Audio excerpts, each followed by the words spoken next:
nuts and bolts and springs and things look Hello, simple. and thanks for visiting the Wolfsburg Tech channel. I hope this video has found you happy and healthy. This is the first video in our How to Be a Mechanic series. In this video, we'll cover the types of springs, nuts, bolts, and the lubricants needed for these items. We'll discuss how bolts actually work, how to identify bolts, size and grade them, and how to properly install and torque a bolt. This information would have given me a real advantage in my early years of career. You're so blessed. I wish I could have learned all this from a 15-minute video. So let's dive right in. So what I've got sitting in front of me are different kinds of springs. These two right here are compression springs. Some people call these coil springs, but they're not quite coil springs. These are in a helix. So, I mean, yeah, they're going to call them coil springs when you talk about them. But a coil spring is actually a strap of spring steel that's just come in a coil. It doesn't look like this. It just looks like basically this tape. So inside of here there's a coil spring that gives the tension, and it has to be long so that the tension doesn't really change a lot over 25 feet of pulling a tape out. So that's a coil spring. And these are coil springs, but they're also the helical springs. Now, these have different rates. Of course, they're different lengths and they're slightly different diameter sizes. But if you look at it, they're pretty similar in diameter size as far as that goes. They're about the same size. But the coils of the filament in here, the diameter of this little wire right here is different. This one is thicker, so this one has a higher spring rate. So there's more steel in each of these coils that's resisting you. So these are compression springs. Now these are tension springs. So you pull these springs, they're pretty obvious how they work. You pull on them and they pull back. So as I said, there's a different wire size on this spring than there is on this one. So this one I can pull a little easier than I can on that one. This is also an extension spring. Now this is a throttle return spring off some Chevrolet I used to own, years and years and years ago. And you can tell there's something wrong with the spring. What's wrong with the spring is that somebody has not only put tension into it, but they've pulled it beyond its limits to come back. So that this is a permanently deformed spring. So the same thing can happen with the other kind of spring that I want to show you. And this is the other spring. This is a bolt, and instead of a bolt having one filament that wraps around itself like that, it's just got a single filament that goes in one straight direction, and it's got threads on it to give it something to grip to. Now the way the bolt works as a spring is that when you put it down in the hole and the head of the bolt goes down against a shoulder and you continue to turn it to tighten it, what you're doing is this is sitting still, in the same plane this way, and this is still turning and going that way. Now this is a 1.5 thread on this. It's a metric bolt. So every half turn, you're going to get 3/4 of a millimeter of tension in this bolt. So there's a certain amount of tension that this bolt is designed to have.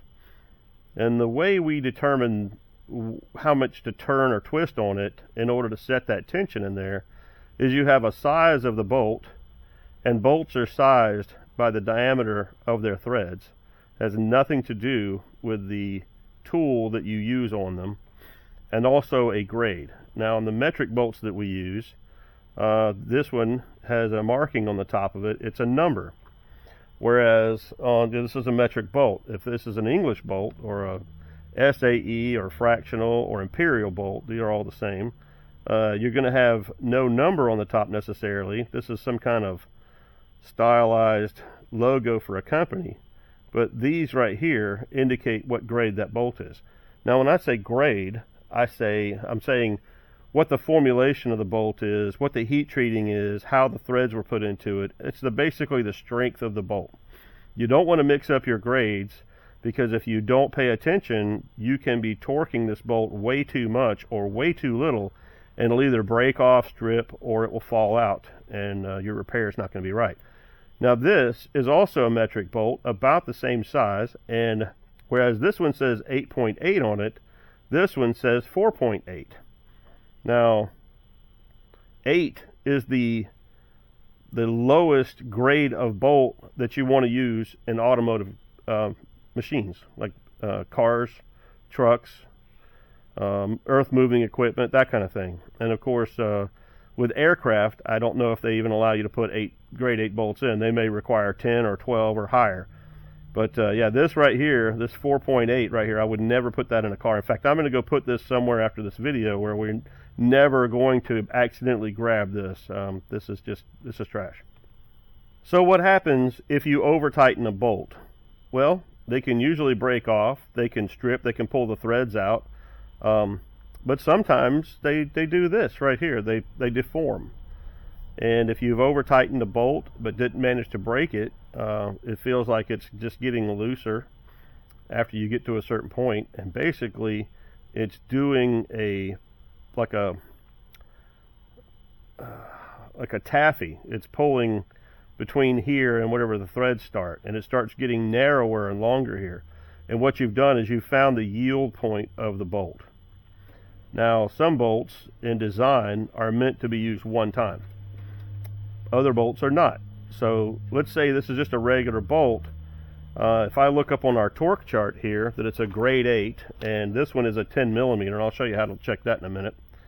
It's a 10 millimeter grade 8, and it torques to 33 foot-pounds. So that's the nominal torque on this.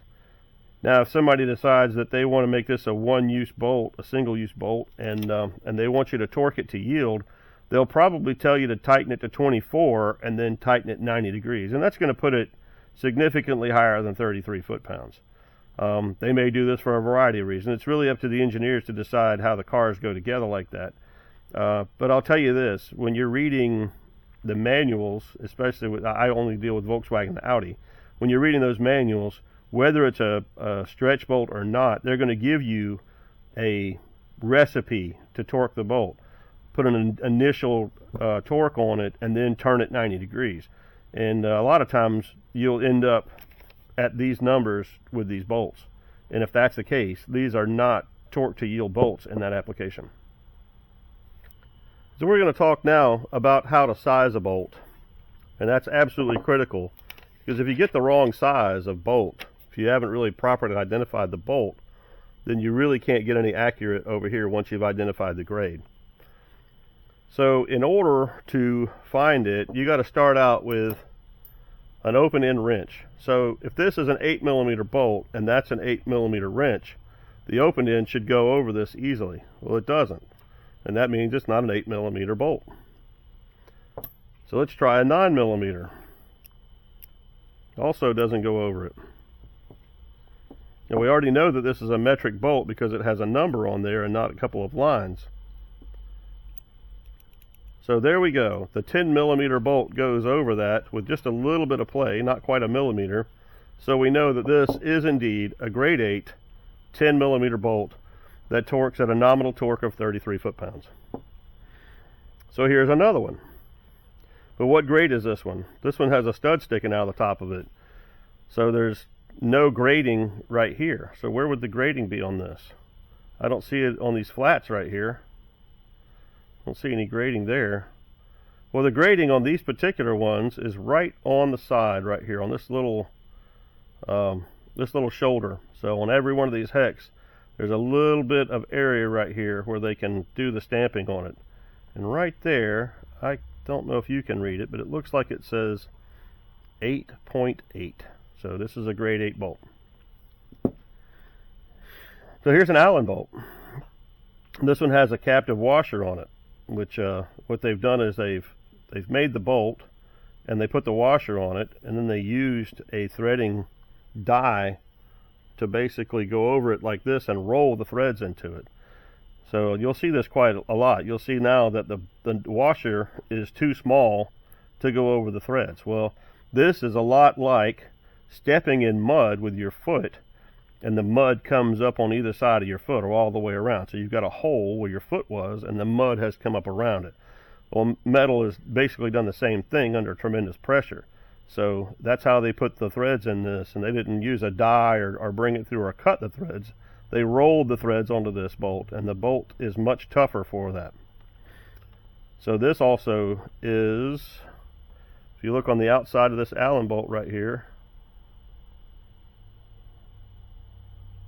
it says 8.8. So this is also a grade 8 bolt. Now here's a bolt like you would find at the grocery store. It's different from these. So these have shoulders on them, so they don't need washers.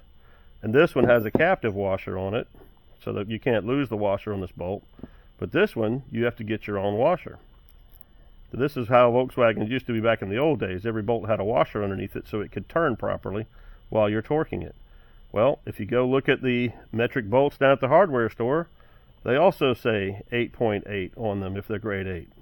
So that's how that goes. Now look, here's a nut. So how do we grade a nut? Well, just like the other bolt there is a grade 8 right here. There's a line 8 and another line, so this is a grade 8 nut. So the grade 8 nut will also torque to 33. So these things were basically made for each other.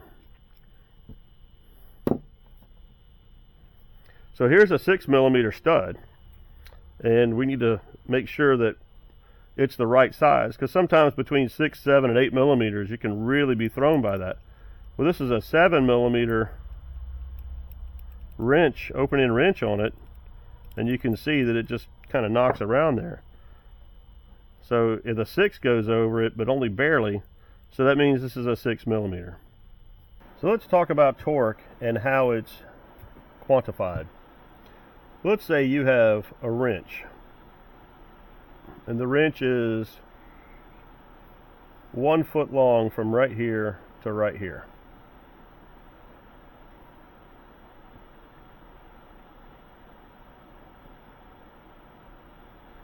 So you've got a bolt here,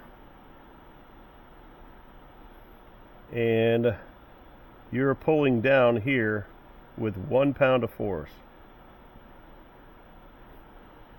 And what you've got, since this is 1 foot, then you have 1 foot-pound. And of course 2 foot-pounds, so on and so forth. Now there's also Newton meters, and that's how many newtons at a meter. So let's say you have a wrench that's really long, over a yard long, same bolt, and say you were pulling down on the end of this thing with 1 Newton. And as it's been described to me, 1 Newton is about the weight of an apple.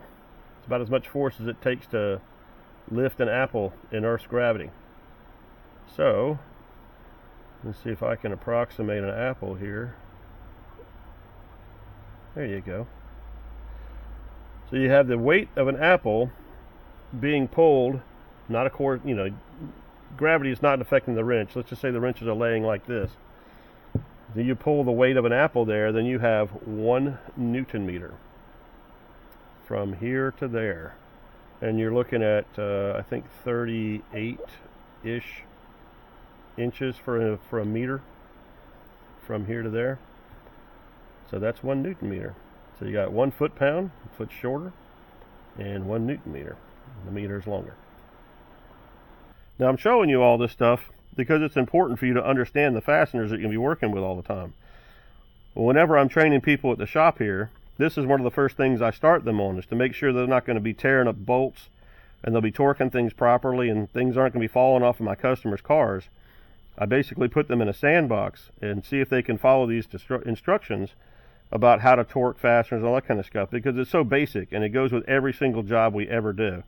So I find that if the mechanics can't comprehend this or aren't willing to follow this, they're not going to be very useful here in the shop. So people who don't catch on to this and understand it and do this dependably, because I mean, you make a mistake by putting the wrong torque to the wrong bolt, you're breaking stuff off, you're making more work, cars aren't getting done, people get angry, you can destroy a housing. I mean, it's just something you really can't tolerate for a long period of time. So people who aren't very good at this or don't catch on to it, they can't last very long in a shop, not as a mechanic.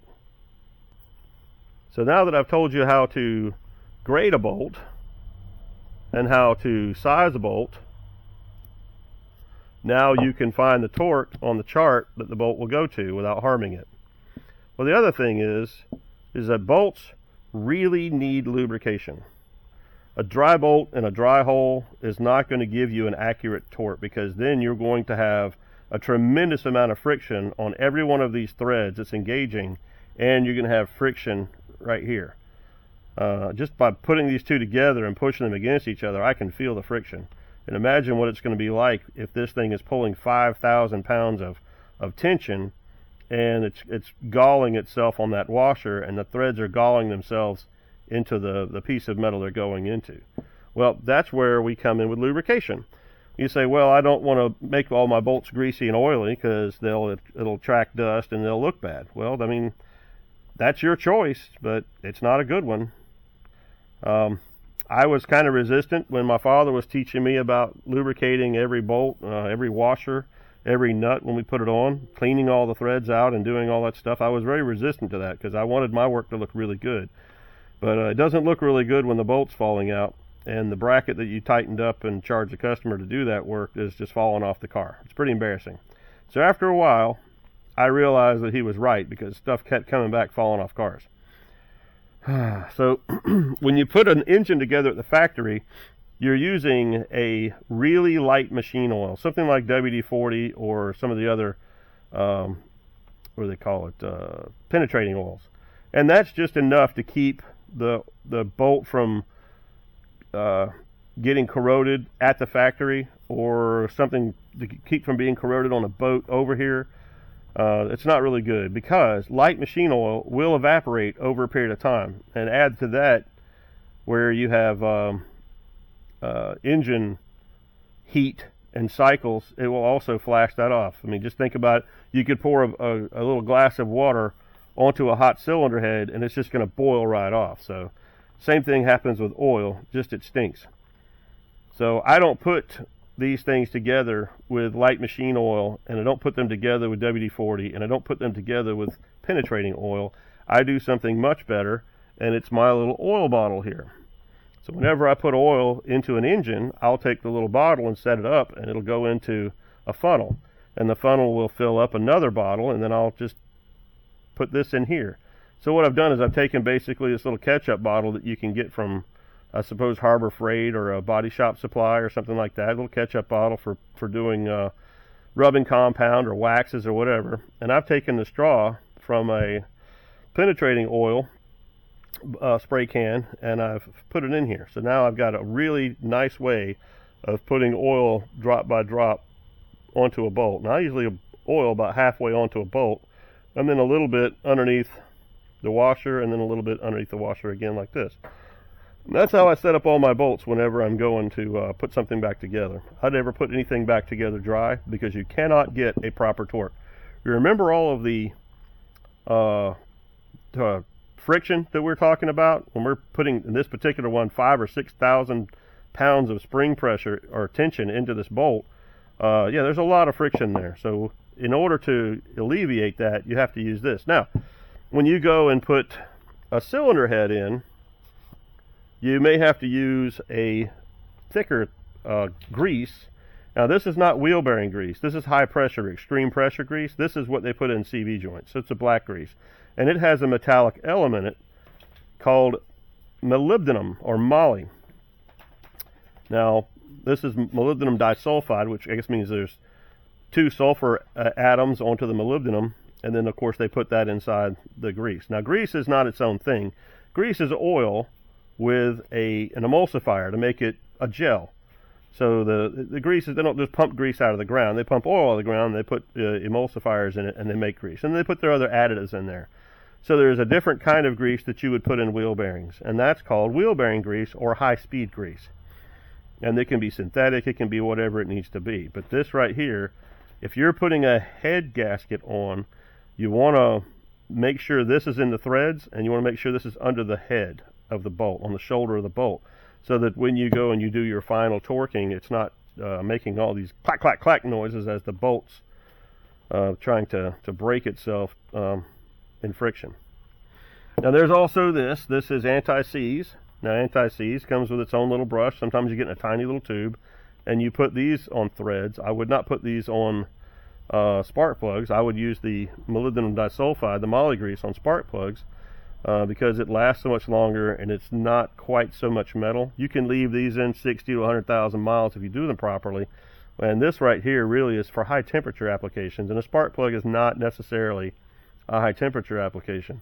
The spark plug only gets to about 250 maximum, and there's too much metal in here, and I'll tell you why in a couple of minutes while we're on greases. But yeah, this is how we do this. Every time I do a tune-up on a car or take the spark plugs out or something, of course I blow the threads out so there's no trash in there. And I just put my little finger in here and get some. And then I start about the second thread. Now there's the first thread, and the second thread is where I start. That would gives me a little bit of a buffer there, because I don't want to get anything metallic into what's going to go into the combustion chamber. And the reason for that is metallic, including lead. The reason we can't use leaded gas in the cars anymore is because the cars have catalytic converters and oxygen sensors, and the lead is a metal that will coat those items. The items are made with platinum, palladium, and rhodium, and those are really, really expensive metals, and they interact with the exhaust gases as they come through, and they kind of shuffle things around molecularly. It's a catalyst. So a catalyst can just be there and be hot and make these changes. Well, if they're coated with lead, then the catalyst metals aren't touching the gases anymore. Then all you've got is just lead. So lead's not very helpful. So that's why you don't burn leaded fuel, and that's why you don't put this in the combustion chamber or this in the combustion chamber, because these are also metals and they'll also do the same thing. And one other thing, while we're on the subject of greases, there's a dielectric grease that's made almost entirely of silicone.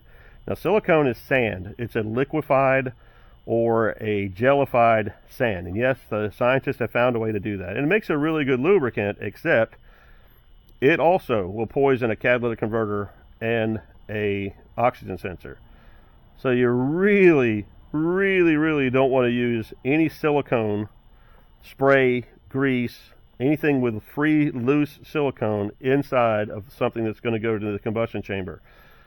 Intake manifold, air filter, combustion chamber, vacuum lines. Vacuum lines are going to go into the intake manifold. You don't want anything that's going to put silicone through the combustion chamber, because it also will coat the inside of your cat and your oxygen sensors. And not only that, so you go and replace your $2,000, $5,000 cat, but now your engine is still contaminated. That stuff doesn't burn off. It's sand. You cannot burn sand away. It has to be physically cleaned out of the surfaces. So you could have 2, 3, or 4 or 5 cats go bad on you because some yahoo decided he was going to spray or put silicone on the wrong thing. Now, there is a good use for silicone grease on the car. You just don't want to use it on anything that's going to go into the intake manifold or into the exhaust system or anything like that. So we do use a really nice silicone grease here, but we only use it on cooling system O-rings, like where you put the temp sensor O-ring in the cooling system. If you don't have that silicone grease, it's going to be a mess. And if you use oil on an O-ring, a rubber O-ring, most of the rubber O-rings are natural rubber. The oil is going to dissolve and they'll turn to goo and they'll fail on you while you're driving. That's not a good thing. So anyway, every kind of grease has its own application, and you don't want to start straying off of them because bad things can happen. Okay, so here I am. I'm going to show you how to use 3 different types of torque wrenches. And what we have here is a cylinder head that we've cleaned and is about to go to the machine shop to be gone through. So here I am putting a little bit of the molybdenum grease on there. You can get this from any auto parts store. You should have around. You see, now this is just a tube that you would normally put into a grease can or a grease gun. And what I've done is I've started it when it was this long, and I've just cut little pieces off of it with a razor blade until I get to the bottom of it. So I've had that a while. Been using that. Can you imagine how many spark plugs it takes to do that? Alright, so this is a spark plug. Now, spark plug has a 14 millimeter thread on it. So we come over here and look at this, Then you see 14 millimeters, and it goes to say, what, 101 foot-pounds in grade 8? No, it doesn't. This is hollow. This is not a solid spring right here, okay? So you can see inside it's full of, what do they call this stuff? Ceramic. It's got a ceramic core in there. And that is not something that'll hold tension. So you gotta imagine that's not much metal. I mean, some of that's even thread right there that's been cut into it or rolled into it. So on spark plugs with a 14 millimeter thread and a crush washer, Volkswagen says this is an 18 millimeter Titan. So, I'm sorry, 18 foot-pounds. An 18 foot-pound torque. So here we come to the very first type of torque wrench. And this is the bar style torque wrench. Right here. So what it is, there's a bar inside, and as you tension, as you start putting the torque on it, you see the bar deflects in there. So on this particular one, this is definitely a special tool from Volkswagen for doing a ring and pinion check on it. On this particular one, let's pretend that says 7 foot-pounds, and this says 18, because that's what they are, but it's 1 meter kilogram and 2 meter kilograms. So what I do when I'm using the torque wrench is I don't grab it like this and do all this with it. I'm just trying to keep it straight so that when I'm pulling on it, it gets a proper torque. So right now we can see that the little line lines up with 2. That's where we're going to stop, because that's torqued. And that's how you use that one. This right here is a micrometer style torque wrench. Now we're going to go to 18 foot-pounds, 17 foot-pounds or so. And this one's in inch-pounds right here. So what you do is you take 17 foot-pounds, 18 foot-pounds, and multiply it by 12. So you're basically taking the inch-pounds and you're converting them over to foot-pounds. So in this particular case, it's about 180. So here I am at 200. There's your 200 line right there. I don't know if you can see it or not. And the 0 on this little part right here is there. So that's 200. And I back it down to 180. I'm going to loosen this again because I just torqued it. You saw me do it.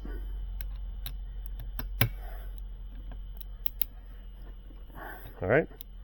So this one is what they call a click style torque wrench, and I'm doing the same thing here. I'm just keeping it straight as I'm applying a pull here. I'm countering it right there to keep that extension straight up and down. So listen, when it breaks like that, when it clicks, stop. Don't go any further after that. Just, that's it. It's told you reached it. Click, click, click. So if you're using a micrometer style, when you're done with it, just unscrew it a little bit, not real hard. Don't you know, come against the stop on it. Just, there's a spring inside of here, and a spring can take a set over a period of time. So in order to keep your torque wrench current for as long as possible, if you're working with 100 pounds or 50 pounds or whatever, you want to bring it to its lowest setting without stressing it out. Alrighty, so this is my favorite kind of torque wrench, because this one gives you a report after you're done doing your torquing. And this is my Snap-on digital torque wrench. So you got to turn it on, and look at there, it's already set for 18 foot-pounds. So this is how this one works. That's how you operate it. So you pull on it. These little lights are telling you that you're getting close, and then you stop. So as soon as it beeps, you stop. Now I'm going to go back there again, and it shouldn't really turn a whole bunch. And I'm going to stop. I'm just going to stop.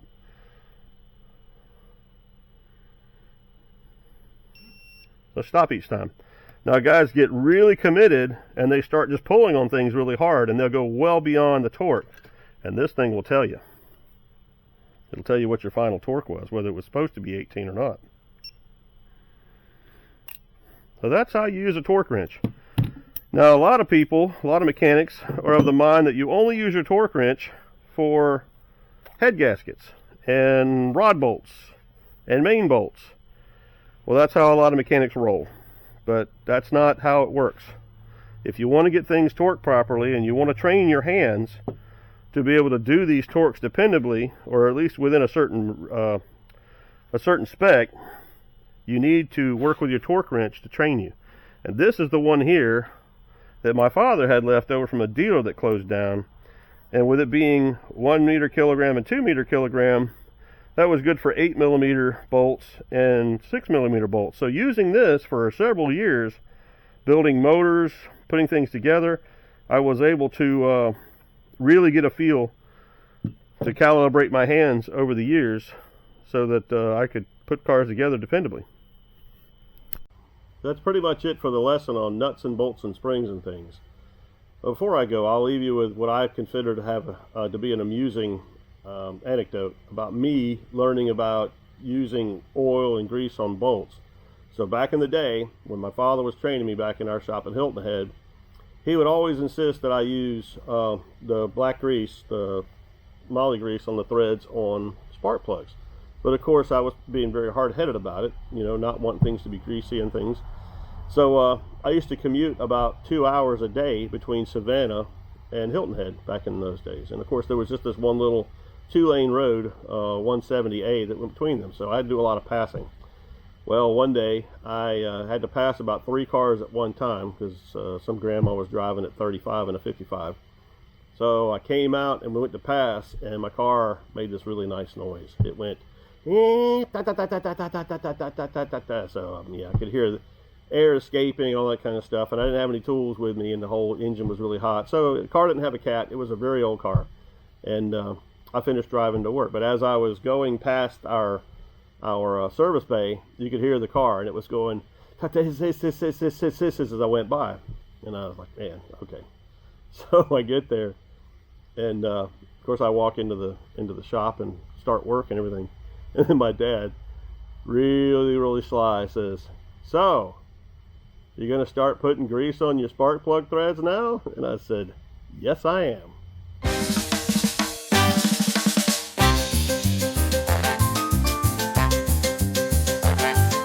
Nuts and bolts and springs and things look simple at a glance. Till you understand them, it stings, and you won't stand a chance.